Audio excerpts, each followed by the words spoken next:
எங்க குடும்பத்தோட மொத்த பவரும் உங்களோட கைக்கு வந்துருச்சு இல்ல? அதுதானே உங்க எண்ணம். அந்த சந்தோஷத்துலதான் நீங்க அழுறீங்கன்னு நான் நினைக்கிறேன். எனக்கு என்னமோ இதெல்லாம் அழுகியாவே தெரியல, ஆனந்த கண்ணீராதான் என் கண்ணுக்கு தெரியுது.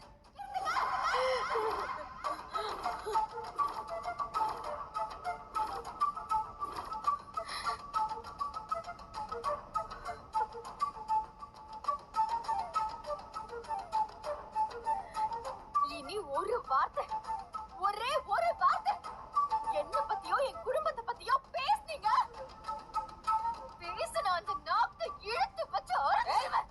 என்னடி ரொம்ப ஓவரா பேசுற? நான் ஒன்னும் ஓவரா பேசல, உண்மையாவே தான் சொல்றேன். வாய் நீண்டா இழுத்து வச்சு அறுத்துருவேன், புரியுதா?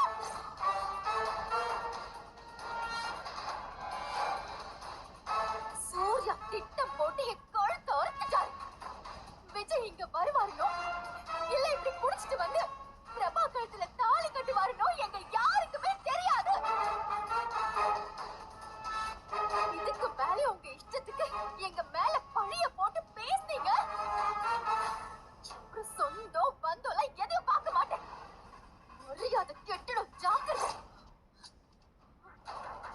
எப்பவும் புள்ள பூச்சி மாதிரி இருப்பா மகா. இன்னைக்கு அவளையே இந்த அளவுக்கு கோபப்பட வச்சிட்டீங்கன்னா நீங்க எந்த அளவுக்கு எங்க மேல அசிங்கத்தை அள்ளி பூசுறீங்கன்னு இப்ப தெரிஞ்சுக்கோங்க.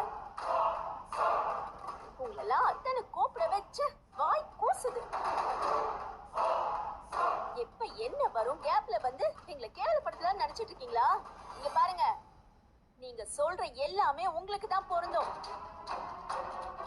ஏன்னா உங்க புத்தி அப்படித்தானே. ஏய் ஐஸ்வர்யா, பயம் முட்டு பேசாம இருக்க மாட்டேன். சாரி கௌதம், உங்க அம்மா பேசுறதெல்லாம் கேட்டுட்டு என்னால அமைதியெல்லாம் இருக்க முடியாது. அவங்க எங்களை எப்படி வேணாலும் பேசுவாங்க, நான் மட்டும் அமைதியா பேசாம இருக்கணுமா? நியாயமா பார்த்தா சம்பந்தம் இல்லாம என் ஒய்ஃப பத்தியும் அவ குடும்பத்தை பத்தியும் எப்படி பேசலான்னு நீங்க தான் கேட்டிருக்கணும். நீங்க தான் அம்மா பிள்ளையாச்சே, அதான் கேட்க ஆள் இல்லைன்னு அவங்க கண்டதையும் பேசிட்டு இருக்காங்க. என்ன ஆள் ஆளுக்கு எனக்கு கிளாஸ் எடுத்துட்டு இருக்கீங்க? நீங்க எல்லாரும் பண்ணது தப்பு. இப்படி சத்தம் போட்டு பேசுறதால அதெல்லாம் இல்லன்னு ஆயிடுமா? உங்க மிரட்டலுக்கெல்லாம் பயந்து அடங்கி போற ஆள் நான் கிடையாது. இது எல்லாத்துக்கும் காரணம் நீங்க தான் சூர்யா. என்னையும் உங்க மேல மதிப்பும் மரியாதையும் வச்சிருந்த என் குடும்பத்தையும் இந்த மாதிரி நிலைமையில கொண்டு வந்து நிறுத்திட்டீங்கல்ல. மகா, சத்தியமா சொல்றேன், இந்த கல்யாணம் நல்லபடியா நடக்கணும்னு நினைச்சுதான் நான் எல்லா டிராமாவும் பண்ணேன். அதனால்தான் நான் பாஸா நடிச்சேன். அதனால்தான் ஐஸ்வர்யாக்கு பணம் கொடுக்கணும்னு ஆட் எடுத்தேன். ஆனா விஜய் இப்படி எல்லாம் பண்ணுவான், இப்படி ஒரு அசிங்கம் நடக்கும்னு நான் நினைக்கவே இல்லை. அண்ணா, இது அசிங்கம் இல்லை, என்னை பொறுத்த வரைக்கும் இது சந்தோஷமான விஷயம்தான். இதை நான் பெருமையா நினைக்கிறேன். ஏய், வாய மூடுறா. தம்பின்னு சொல்றதுக்கே கேவலமா இருக்கு. அப்ப நான் உன் தம்பி இல்லைல்ல? புரியுது புரியுது. நான் அசிங்கப்படுத்துறதுனால அறுத்து விட்டல, தப்புண்ணே, இது ரொம்ப தப்பு. மகா, நான் இங்க என்ன நடந்துச்சுன்னு திரும்ப திரும்ப சொன்னாலும் நீ நம்ப மாட்டேங்கிறேல்ல? நீ வர்கீஸ், நீ சொல்றா, என்ன நடந்துச்சுன்னு தயவு செஞ்சு சொல்லு. மகா, தயவு செஞ்சு நம்புங்க. சூர்யாவை பார்க்கறதுக்காக வீட்டுக்கு வந்திருந்தப்ப விஜய் குடிச்சிட்டு எப்படியாவது இந்த கல்யாணத்துக்கு வரணும், இல்லைன்னா நான் செத்துருவேன்னு சொல்லி அழுதான். அவன் அவ்வளோ ஃபீல் பண்றானேன்னு நினைச்சுதான் நானும் சேர்ந்து அவனை கூட்டிட்டு வர ரெக்கமெண்ட் பண்ணேன். இங்க வர வைக்க சூர்யா ரொம்ப பயந்தான். ஆனா நான் தான் அவனுக்கு தைரியம் சொன்னதுனால சரி வாடான்னு விஜயை வர வச்சான். ஆனா விஜய் இப்படிலாம் நடந்துக்குவான்னு எனக்கும் சரி சூர்யாவுக்குமே சரி சத்தியமா தெரியாது மகா. சூர்யா பாவம் மகா. வேணா வர்கீஸ், எல்லாமே கை மீறி போயிடுச்சு. நான் உங்க மேல ரொம்ப மரியாதை வச்சிருக்கேன், அதை கெடுத்துக்காதீங்க. மகா, நான் சொல்றத கொஞ்சம் Please. நான் யாரையுமே நம்புறதா இல்ல. சூர்யாவே இப்படி பண்ணதுக்கு அப்புறம், விஜய் இப்படி நடந்துக்கிட்டதுக்கு அப்புறம் நான் யாரை நம்புறது? எனக்கு ஏன் மேலே நம்பிக்கை இல்ல. இந்த உலகத்து மேல இருக்கிற நம்பிக்கை எனக்கு மொத்தமா போயிடுச்சு.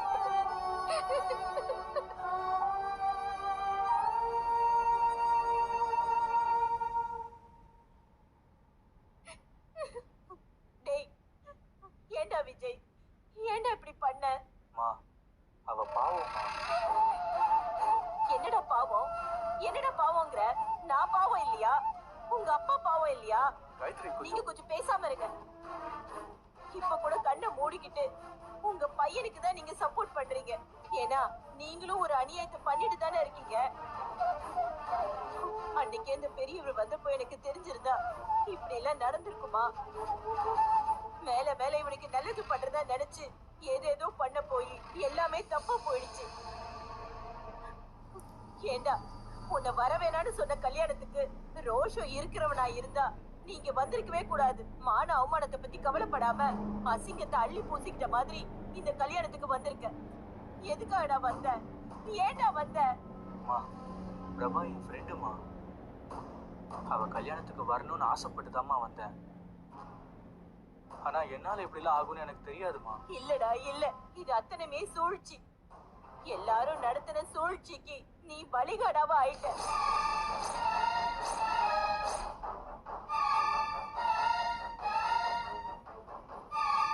என்ன சின்னத்தை என்னென்னமோ பேசுறீங்க? வாய் இருந்தா என்ன வேணாலும் பேசலாங்கிறது இந்த குடும்பத்துக்கு நல்லாவே பொருந்தும். இப்பதான் கொஞ்ச நேரத்துக்கு முன்னாடி பிரபாவை புகழ்ந்து பேசுனீங்க. நான் அப்பவே சொன்னேன் இந்த குடும்பத்தை நம்பாதீங்கன்னு. அது இப்போ சரியா போச்சு. என்ன ஏதோ திட்டுனீங்க பார்த்தல. நாக்குக்கு நரம்பு இல்லங்கிறது இவங்களை வச்சுதான் தெரிஞ்சுக்கணும். இங்க பாரு, நான் உன்கிட்ட பேசல, நான் என் பையன் கிட்ட பேசிட்டு இருக்கேன். டேய் விஜய், இத்தனை பழியும் ஓ மேல விழுந்துருச்சேடா. ஒரே ஒரு விஷயம் சொல்றேன் கேட்டுக்க. நீ தாலி கட்டி என்ன வேணா பண்ணிக்கோ. ஆனா இவ எனக்கு மருமக கிடையாது.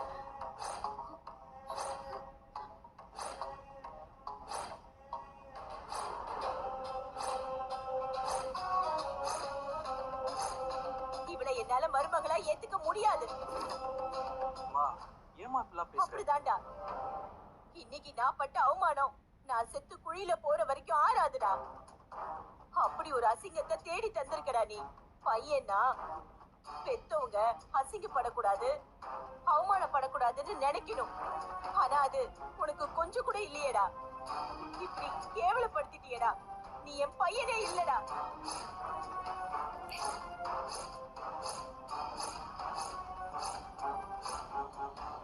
என்ன காயத்ரி இதெல்லாம்? வேண்டாம் மாமா, எதுவும் சொல்லாதீங்க. என்னால தாங்கிக்க முடியல மாமா.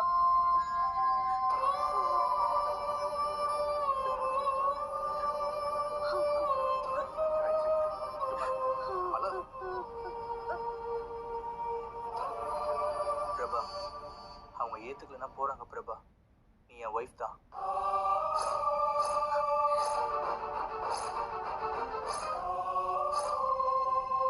அதுவும் எப்போ உங்க அம்மா வந்து சொல்லியும் தாலியை கழட்ட மாட்டேன்னு சொன்னல, அது அது போதும் பிரபா.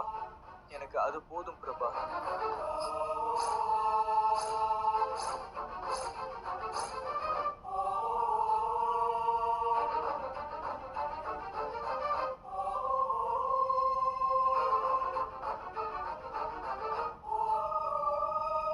மாமா, அத்தை, வீட்டு பெரியவங்களா உங்களை கேக்குறேன்.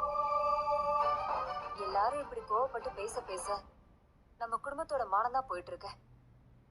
இனிமேலும் இங்க நின்னுட்டு இருக்கிறது சரியில்லை.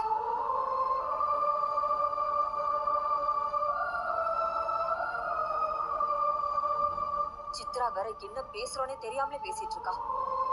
அவ பேசுறதுனால மத்தவங்களும் கோவப்பட்டு நம்ம குடும்ப மானம் தான் போயிட்டு இருக்கு. ஓ, இப்ப நான் பேசுறது மட்டும்தான் உங்களுக்கு பிரச்சனையா? நான் என்ன நடக்காததையா பேசிட்டேன்? சித்ரா, இப்ப நீ வாயை மூடிட்டு இருக்க போறியா இல்லையா? அவ்வளவுதான் உனக்கு மரியாதை. சித்ரா, நீ இப்ப அமைதியா இல்ல? அப்புறம் நீ உங்க வீட்டு வாசப்படியை கூட விதிக்க முடியாது. மாமா, என்ன நீங்க தப்பு பண்ணது இவங்களை விடுறது என்ன?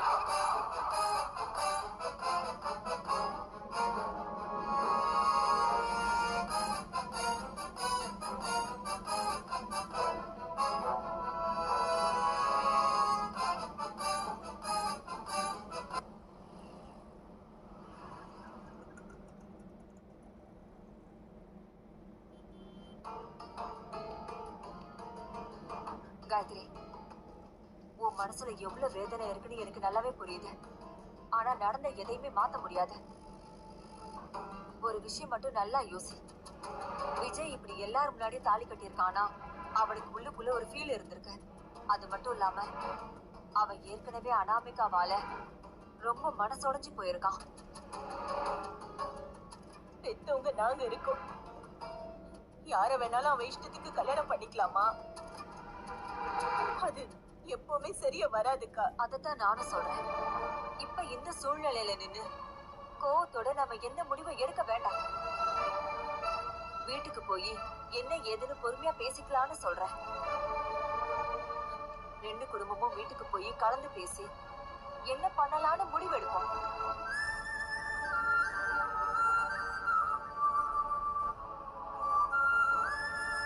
கொஞ்சம் பொறுமையா நான் சொல்றத கொஞ்சம் யோசிச்சு பாரு. இது நம்ம குடும்ப விஷயம் காயத்ரி. இது நம்ம வீட்டுல வச்சு முடிவெடுக்கிறதா நல்லது. காயத்ரி, அண்ணி சொல்றதுதான் கரெக்ட். நீ எதையும் யோசிக்காம சரின்னு சொல்லு, வீட்டுக்கு போய் பேசிக்கலாம்.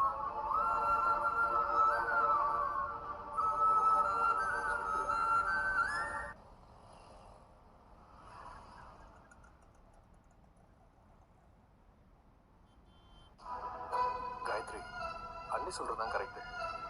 நீ எதையும் யோசிக்காம சரின்னு சொல்லு, வீட்டுக்கு போய் பேசிக்கலாம். சொல்லு. அப்பா, நம்ம வீட்டுக்கு கிளம்பலாம்ப்பா. சூர்யா, கிளம்புடா. விஜய், பிரபா, நீங்களும் கிளம்புங்க, வீட்டுக்கு போலாம். காயத்ரி, வா போலாம். ஐஸ்வர்யா, மகா, 2 பேரும் அப்பா அம்மாவை கூப்பிட்டு வீட்டுக்கு வாங்க.